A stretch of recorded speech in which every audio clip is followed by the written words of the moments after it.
Now, before you watch this video, I would like you to please note this video contains no gameplay.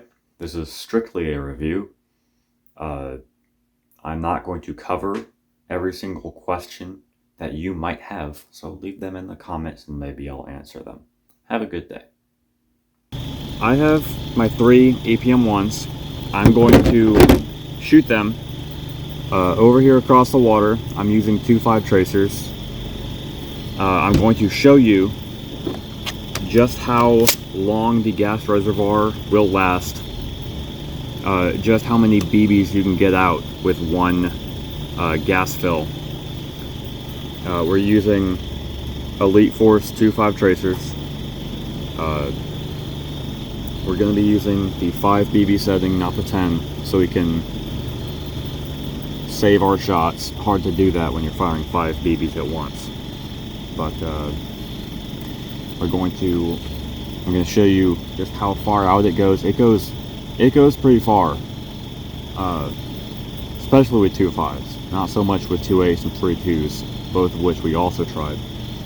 2.5s seem to be optimal. 2.0s were hopping a little bit too much. I've wasted enough time, so.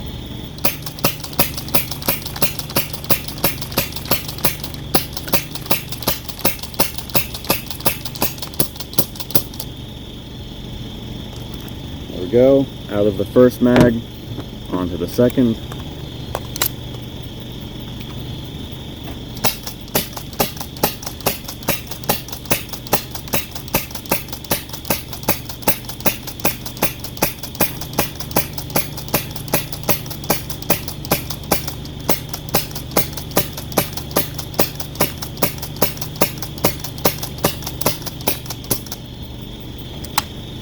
Out of the second mag, onto the third.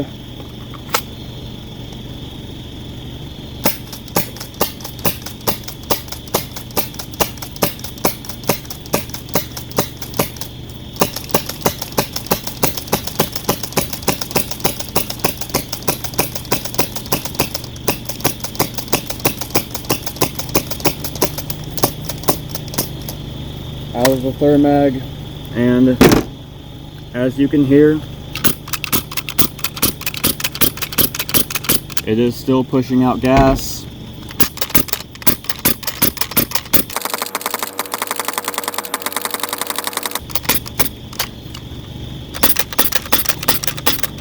And now about here is when it's starting to get weaker.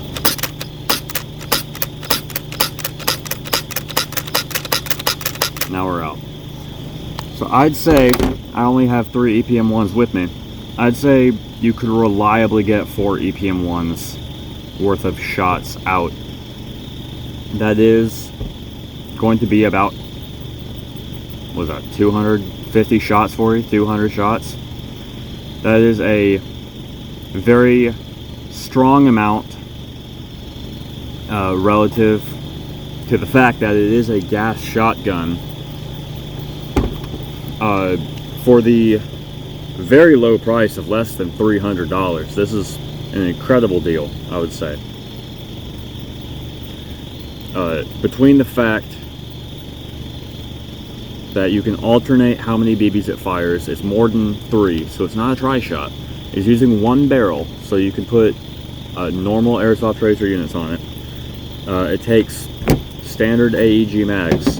This is a very strong introduction to the Airsoft shotgun and Airsoft gas blowback market.